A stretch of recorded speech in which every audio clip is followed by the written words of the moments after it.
Assalamualaikum warahmatullahi wabarakatuh. Sampurasun. Yang kami hormati atas nama masyarakat Provinsi Jawa Barat, Ketua DPRD Provinsi Jawa Barat, Bapak Buki Wibawa yang sudah jadi doktor. Saya ucapkan terima kasih. Saya ucapkan terima kasih juga kepada yang saya hormati Bapak Iwan Suryawan, Wakil Ketua DPRD, Bapak M.Ki Iswara, Bapak Ono Surono yang rambutnya mulai sudah rapih, wajahnya ceria karena sudah lulus fit and proper test di DPP PDI Perjuangan. Dan kemudian Pak Kiai Acep Jamaluddin, saya ucapkan terima kasih. Seluruh para ketua komisi, para ketua badan anggaran, badan musyawarah, dan seluruh anggota DPRD Provinsi Jawa Barat yang saya hormati dan saya banggakan. Yang saya hormati Forum Komunikasi Pimpinan Daerah Provinsi Jawa Barat yang mewakili Pangdam 3 Siliwangi, yang mewakili Kapolda Jabar, dan yang mewakili Kejaksaan Tinggi Jawa Barat, yang mewakili Pengadilan Tinggi Jawa Barat. Saya ucapkan terima kasih atas kehadirannya. Saya ucapkan terima kasih atas kehadiran saudara Sekretaris Daerah Provinsi Jawa Barat, seluruh pimpinan instansi vertikal Provinsi Jawa Barat, para kepala OVD Provinsi Jawa Barat, yang saya hormati para tokoh agama, tokoh ulama, tokoh masyarakat Provinsi Jawa Barat yang hadir pada kesempatan siang hari ini. Yang pertama, rasa syukur kita sampaikan bahwa perjalanan pemerintah Provinsi Jawa Barat sejak tanggal 20 Februari 2025 yang sekarang sudah menuju akhir bulan Oktober berjalan secara efektif. Progres-progres pembangunan bisa dilihat dalam kasat mata kita, baik pembangunan infrastruktur jalan, pembangunan infrastruktur pendidikan, pembangunan infrastruktur pertanian, pembangunan infrastruktur kesehatan, pembangunan infrastruktur jaringan listrik bagi masyarakat miskin, dan berbagai pembangunan lainnya, baik yang dirasakan secara langsung maupun yang tidak dirasakan secara langsung. Sebuah tantangan besar pada hari ini memasuki 2026, ini adalah tahun berat yang dihadapi oleh Pemprov Jabar. Dulu kita paham Pemprov Jabar sebelum saya memimpin memiliki alokasi 37 triliun. Ketika tahun pertama saya memimpin kurang lebih 31 triliun. Mungkin tahun depan Pak Kepala sekitar 27 triliun. Karena pengurangannya 2.458 miliar. Pengurangan yang cukup signifikan bagi sebuah daerah dengan penduduk lebih dari 54 juta jiwa. Problematika ini tentunya adalah sebuah tantangan besar karena seorang pemimpin kalau banyak uang untuk membangun itu bukan pemimpin sejati. Tetapi pemimpin sejati adalah dikasih sedikit uang tapi bisa membangun. Ini cara. Nah, cara tentunya ada beda pola pendekatan yang akan dilakukan oleh Pemprov Jabar. Yang pertama adalah kami sampaikan pada siapapun bahwa dana transfer daerah dalam pandangan hukum yang saya miliki bukan dikurangi, tapi pandangan kami adalah ditunda. Kenapa? Karena itu adalah undang-undang, di mana setiap daerah berhak atas dana bagi hasil yang sudah diatur. Untuk itu bagi saya ini adalah penundaan yang suatu saat bisa dikembalikan. Nah, ini prinsip pertama. Kemudian prinsip dasar yang kedua adalah seluruh penundaan ini akan menjadi berkah. Manakala kita mampu melakukan pengelolaan dari anggaran yang sangat minim itu dengan hasil yang sangat maksimal. Andai kata ada keajaiban, di suatu saat dana transfer itu dikembalikan dengan dasar apa? Dasar yang pertama adalah pemerintah Provinsi Jawa Barat membelanjakan uang didasarkan pada orientasi input, output, outcome, dan benefit. Inputnya ada proses mekanisme yang dilakukan, baik di internal birokrasi, melalui pendekatan komunikasi rapat-rapat Banggar DPRD Provinsi Jawa Barat. Ini adalah bagian dari input. Ada ketertiban administrasi yang harus kita jaga sebagai bagian ikhtiar ketaatan kita pada peraturan perundang-undangan. Yang kedua adalah output. Di inputnya apa, outputnya apa. Karena kita menginput, mengorientasikan pada apa? Pada 3 hal menurut saya.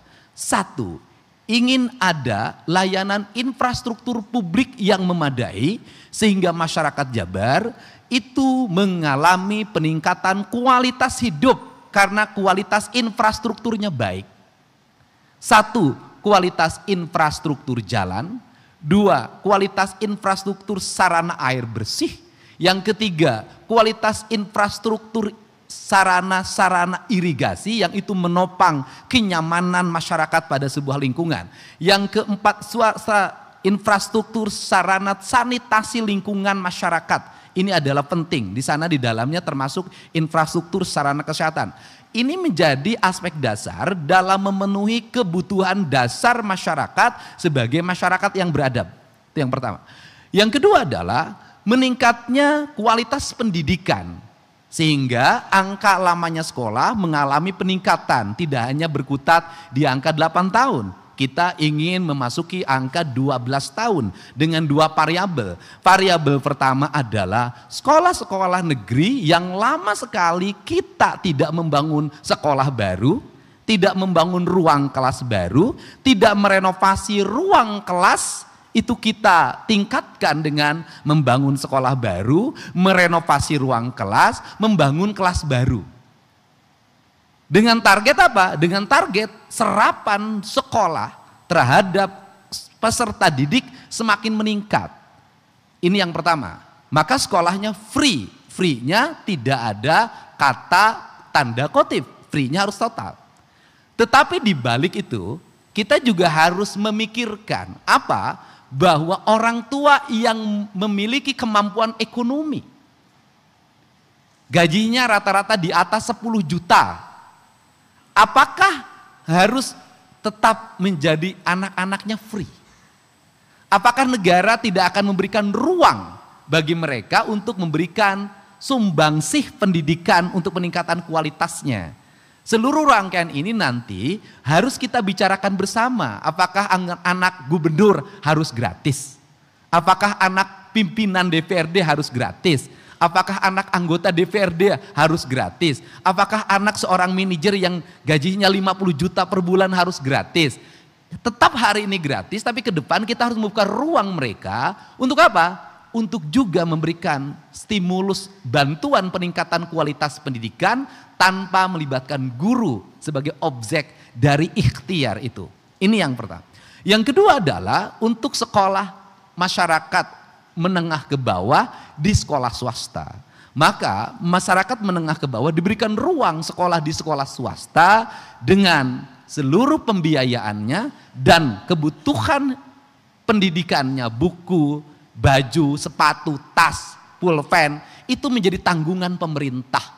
Sehingga ke depan tidak ada lagi alasan bagi masyarakat Jawa Barat untuk tidak bersekolah, baik di sekolah negeri maupun sekolah swasta. Itu kan variabel yang di 2026 itu.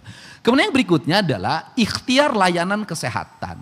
Ikhtiar layanan terhadap kesehatan kita bisa melihat apa sih yang menjadi problem di masyarakat kita? Yang menjadi problem di masyarakat kita adalah BPJS-nya sudah dibayar. Tetapi biaya untuk pergi ke rumah sakitnya, kemoterapinya tidak ada.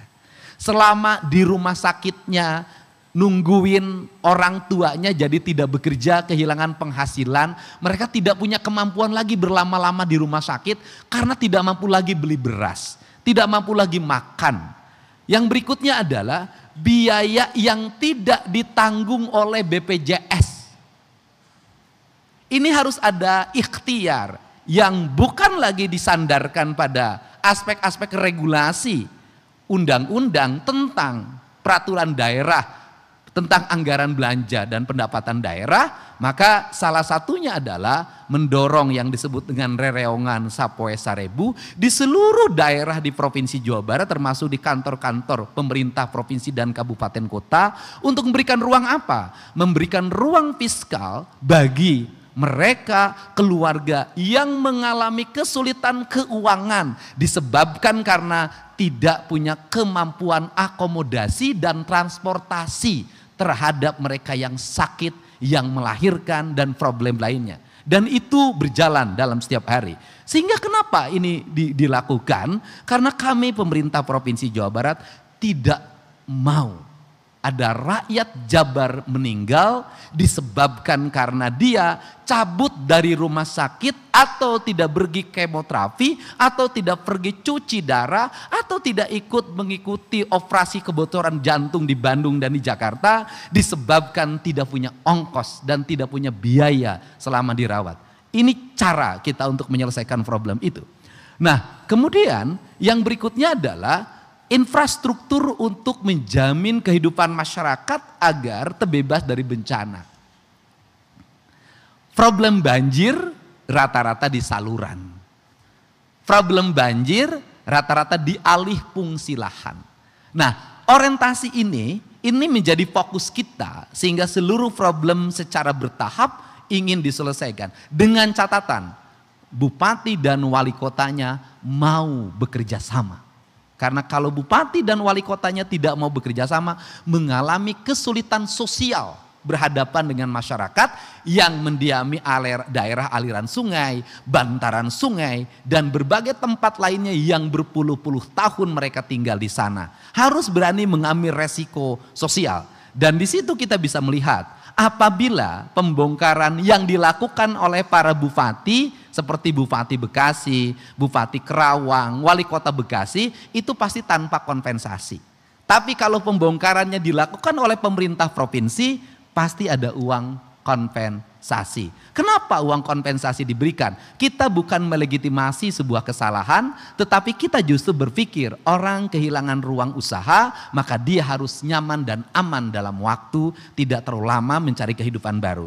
Ini orientasi yang kita buat. Nah, dalam orientasi yang kita buat itu, kita hari ini dihadapkan pada kendala aspek operasional kemampuan fiskal pemerintah provinsi. Dari mana? Apakah hari ini kita bisa melihat apakah belanja yang dimaksud tadi?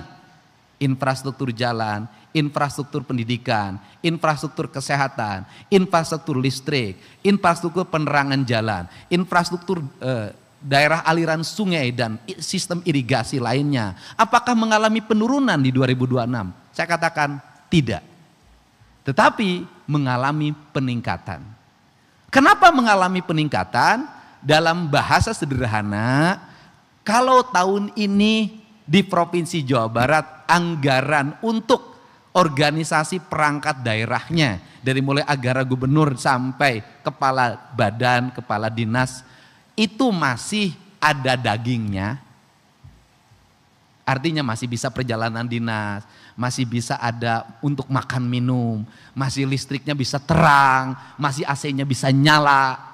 Di tahun 2026 dalam bahasa Sunda tinggal kulit dan daging. Jadi karena tinggal kulit dan tulang. Karena tinggal kulit dan tulang maka komposisinya seperti ini. Komposisinya seperti ini. Tapi belanjanya mengalami peningkatan. Tidak apa-apa. Pegawai Provinsi Jawa Barat kehilangan daging, kehilangan lemak. Asal masih bisa bernapas. Nah, apa yang menjadi orientasi? Karena biarkan kami menembus dosa. Menembus dosa di mana? Dulu kami pesta dengan perjalanan dinas. Dulu kami pesta dengan dana rutin pemerintah. Maka hari ini, mulai nanti tanggal 2 Januari kami berpuasa. Dan kami meyakini dengan cara berpuasa, justru kami akan menjadi manusia yang sakti. Teterak di kadek, teterak di pelet, itu yang penting. Nah, ini yang menjadi orientasi kita. Karena ini menjadi orientasi kita, ada catatan penting di badan legislasi. Saya bertemu dengan kasusnya perusahaan air mineral. Akhirnya kami akan melihat ada sebuah koreksi besar. Koreksi besarnya adalah pajak terhadap air, baik air permukaan maupun air dalam, itu hari ini sama. Tidak pernah membedakan apakah air itu digunakan untuk produksi atau air itu menjadi bahan komoditi. Maka perusahaan ayam mengambil air pompa dalam, pajaknya sama dengan perusahaan air mineral ternama mengambil air pompa dalam. Padahal kualitas airnya berbeda dan komoditi airnya berbeda. Untuk itu kami meminta ke depan agar pajak air yang untuk kepentingan produksi dan komoditi itu harus lebih besar pajaknya dibanding untuk air biaya produksi. Itu pertama. Yang kedua, ada yang disebut dengan keadilan pajak. Baik pajak pemerintah pusat maupun pajak pemerintah daerah atau pajak daerah. Apa problemnya? Problemnya adalah desa penghasil pajak tidak pernah mengetahui bahwa desanya itu merupakan sumber pendapatan negara. Bahwa desanya adalah sumber pendapatan daerah. Dan saya ingin ada keadilan. Keadilannya adalah desa-desa dan kelurahan yang terhampar di seluruh provinsi Jawa Barat yang menghasilkan pajak bagi negara. Pajak dari pemerintah bagi pemerintah provinsi, pajak bagi pemerintah kabupaten kota, dia harus menjadi prioritas utama dalam membangun keadilan pajak. Maka problem infrastrukturnya harus selesai, problem pendidikannya harus selesai, problem layanan kesehatannya harus selesai, problem layanan air bersihnya harus selesai. Jangan sampai terjadi ironi, di desa itu menghasilkan pajak 250 miliar per tahun, tapi masih ada rumah dan tanpa sanitasi. Masih ada anak yang tidak sekolah, masih ada masyarakat yang di bawah garis kemiskinan. Dan saya sudah meminta Kepala Bapeda dalam minggu depan sudah bisa mengumumkan secara terbuka kepada publik Jawa Barat desa-desa penghasil pajak. Ini bagian transparansi. Kemudian yang berikutnya adalah desa-desa yang menjadi penyangga lingkungan. Dia menjadi daerah penghasil air, dia menjadi penghasil oksigen, dia bertugas menjaga banjir, menjaga longsor, menghasilkan karbon, menghasilkan air yang bermanfaat bagi kepentingan publik. Maka ini pun harus diumumkan. Kenapa? Desa ini juga desa penyangga ekosistem yang harus mendapat perhatian utama. Karena tidak mungkin ada industri yang berkembang kalau dia tidak mendapat suplai air, suplai oksigen, suplai berbagai kebutuhan lainnya. Maka ini siklus ini berasal dari siklus hujan turun di gunung, airnya sampai ke laut. Prinsip-prinsip dasar pengelolaan inilah yang akan menjadi orientasi kita. Karena saya ingin bersikap teknis administratif dalam menyelesaikan berbagai problem di Jawa Barat. Sehingga pola kerjanya adalah menyelesaikan masalah dari satu tempat ke tempat lain, dari satu kabupaten ke kabupaten lain. Maka ada orientasi yang akan dibangun oleh Provinsi Jabar. Di pelaksanaan KUA PPAS 2026, kita masih fokus terhadap pemenuhan kebutuhan infrastruktur dasar pemerintah Provinsi Jawa Barat. Dan sebagian memenuhi kebutuhan infrastruktur dasar pemerintah kabupaten kota. Di 2027 kita akan memenuhi kebutuhan infrastruktur dasar kabupaten kota dan memenuhi kebutuhan infrastruktur dasar desa dan kelurahan. Di 2028 kita akan fokus membangun investasi bagi kepentingan masyarakat desa dan kelurahan. Ini orientasinya. Orientasi ini bisa melihat dari grafik uang Karena bagi saya belanja pemerintah provinsi adalah belanja investasi. Karena belanja investasi maka ada dua hal variabelnya, investasi yang bisa dilaksanakan langsung oleh masyarakat dan investasi yang tidak dirasakan langsung oleh masyarakat. Proses ini akan menjadi tren baru dalam tata kelola pemerintahan dalam melakukan pengelolaan keuangan. Maka tidak boleh lagi penyusunan pelaksanaan kegiatan pemerintah itu copy paste.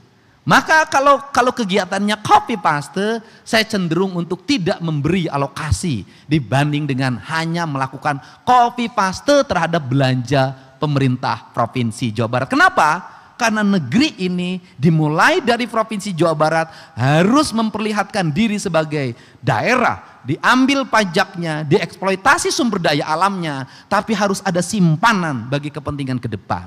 Maka orientasi ini saya turunkan terhadap orientasi kabupaten kota.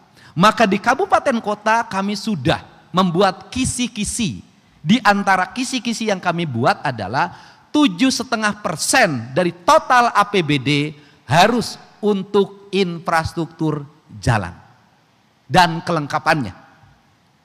Karena kalau tidak di flat angka itu, maka belanja kabupaten kota tidak akan pernah terkendali. Maka nanti fungsi revisi atau persetujuan gubernur terhadap evaluasi anggaran kabupaten kota akan didasarkan pada kebutuhan dasar pembangunan masyarakat. Sehingga nanti kabupaten, kota, dan provinsi memiliki visi dan orientasi yang sama dalam landasan pergerakan pembangunan.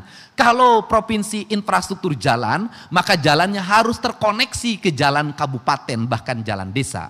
Kalau provinsi membangun infrastruktur pendidikan, maka SMA harus terkoneksi dengan SMP dan SD serta taman kanak-kanak. Kalau provinsi membangun infrastruktur rumah sakit rujukan, maka rumah sakit daerah dan puskesmas harus terkoneksi. Kalau provinsi membangun daerah aliran sungai dan membangun setu-setu atau situ-situ, maka itu harus terkoneksi ke kabupaten kota, sehingga pembangunannya dalam kaidah Sunda itu menjadi pembangunan yang sarendek, saigel, sabobot, sapihanean. Yang terakhir adalah bagaimana pembangunan itu agar berkelanjutan. Kalau selalu berulang-ulang di kita tentang sustainable, apa namanya istilahnya? Ya, pembangunan yang berkelanjutan. Ngomongnya di mana-mana.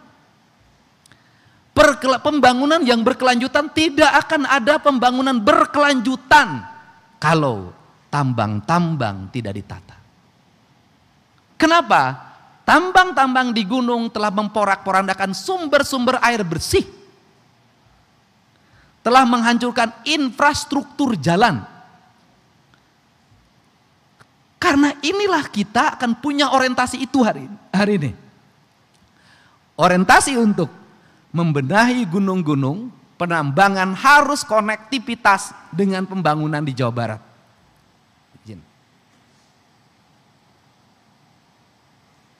Maka kebijakannya adalah seluruh bahan tambang di Jawa Barat untuk kepentingan rakyat Jawa Barat. Ini kebijakannya. Caranya bagaimana? Caranya adalah pemberian izin dari pemerintah provinsi terhadap pengusaha tambang harus didasari dengan MOU antara penyedia bahan tambang dengan pengguna bahan tambang. Dari MOU itu, maka kami sudah bisa membaca berapa keuangan yang bisa dibayarkan ke daerah-daerah sebagai pajak daerah. Kebutuhan sebuah perusahaan A untuk mengembangkan infrastruktur kawasan industri dibutuhkan 7 juta meter kubik kuari. Maka kami sudah bisa menghitung berapa pajak yang dibayarkan ke kas daerah kabupaten kota sebagai daerah penghasil tambang. Maka pajak itu hanya diorientasikan pada 3 hal. 1, untuk merecovery lingkungan atau reklamasi. Yang kedua, menyelesaikan kemiskinan di daerah penghasil tambang. Yang ketiga, membangun infrastruktur yang disebabkan kerusakan oleh pertambangan. Dan perlu diketahui bahwa berpuluh-puluh tahun para pengembang, saya tidak menyebut pengembang apa, di Jawa Barat menikmati tambang ilegal. Dan jumlahnya sangat banyak. Karena apa? Karena kebiasaan pengembang sebuah wilayah itu nyari preman lokal untuk gali di satu tempat, kemudian dikirim. Uangnya beredar bukan di masyarakat, tapi di orang-orang tertentu. Ini adalah upaya untuk melakukan penataan. Dan seluruh penataan ini adalah ingin melahirkan keberadaban. Kita tidak mungkin bangun jalan habis-habisan tahun ini, tapi dilewati oleh mobil dengan tonase di atas 30 ton. Dan terakhir saya sampaikan, kir yang dibuat selama ini, yang dikir bukan mobilnya, tapi surat-suratnya. Sehingga kebijakannya provinsi akan meminta kabupaten kota, kir dilakukan bukan oleh Dinas Perhubungan kabupaten kota. Kir mestinya dilakukan oleh perusahaan, bengkel resmi yang mengeluarkan mobil itu. Ini akan mengeluarkan peraturan gubernur. Sehingga nanti ketika mobilnya mengalami kecelakaan, maka yang bertanggung jawab adalah bengkel resmi dari perusahaan mobil tersebut. Ini cara membangun orientasi pemerintah Provinsi Jawa Barat. Untuk itu saya ucapkan terima kasih pada dukungan, pada ketua, para wakil ketua, para ketua komisi, ketua badan, para anggota atas disahkannya 2 rancangan KUA PPAS 2026 dan persetujuan DPRD terhadap perubahan Pempeda tahun 2025.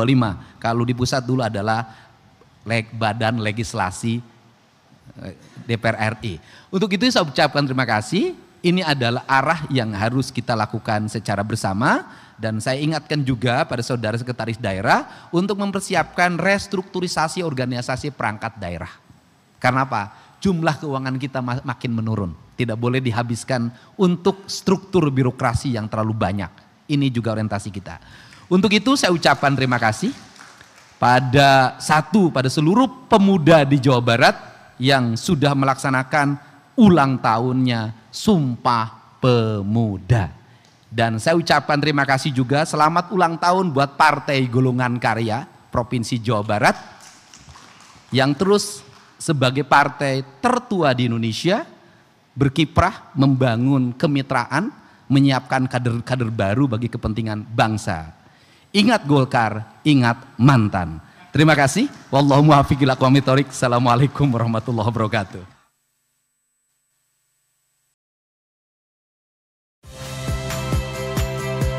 Saya Friska Clarissa. Saksikan program-program Kompas TV melalui siaran digital, pay TV, dan media streaming lainnya. Kompas TV, independen, terpercaya.